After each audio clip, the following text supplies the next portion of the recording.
Part டைமாக 500 ரூபா சம்பாதிக்க முடியுமா? இன்னைக்கு டே 3.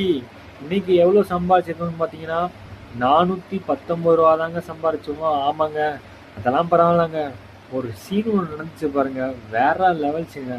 என்னன்னு கேட்குறீங்களா? அதாவது உறையூரில் வந்து ஒரு ஆர்டர் போட்டாங்க. அதை வந்து பிஷப் காலேஜ் பக்கத்தில் கொடுக்கணும். அதாவது ஒரு ஸ்டூடெண்ட் அவர். அதாவது ஆர்டர் போட்டு ஆர்டரை பிக்கப் பண்ணிட்டு நான் போகிறேன். லொக்கேஷன் கூட ரீச் ஆகலைங்க.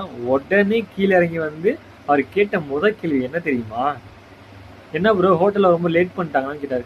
கிட்டத்தட்ட 25 நிமிஷம் ஹோட்டல்லே வெயிட் பண்ணேன். அதை அவர் புரிஞ்சுக்கிட்டு டென்ஷன் ஆகாமல், என்ன ப்ரோ ஏன் ப்ரோ லேட் ஆச்சு அப்படின்னு ஒரு ஒரு அக்கறையாக கேட்டார். அதுவே ரொம்ப சந்தோஷமாக இருந்துச்சு.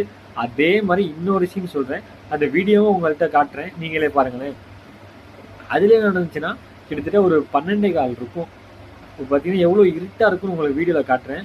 அந்த டயத்தில் அங்கே போய் பிக்கப் பண்ணால் ஃபோன் அடித்து அவங்க ஃபோனை அட்டன் பண்ணி வராங்க. அன்டைமில் ஆர்டர் போடுறவங்க ஒரே ஒரு ஹெல்ப் பண்ணால் போதும், லைட்டை போட்டு கொஞ்சம் வீட்டுக்கு வெளியே இருக்க லைட்டை போடுங்க, இல்லை நாங்கள் டெலிவரி பக்கத்தில் வரப்போ கொஞ்சம் டார்ச் அடித்து ஃப்ளாஷ் அடித்து இங்கே தான் லொக்கேஷனை காமிங்க. அது ரொம்ப சிரமமாக இருக்குது. அன்டைமில் கொஞ்சம் இருட்டாக இருக்க ஏரியாவில் சொல்கிறேன். ஃபைனலி இன்னைக்கு டேல வந்து 419 ரூபா சம்பாதிச்சிருக்கோம். அதில் பெட்ரோலுக்கு ஒரு 150 ரூபா போச்சுன்னா 419ல் 150 போச்சுன்னா எவ்வளோ வரும்? சும்மா சொல்லுவோம் 261.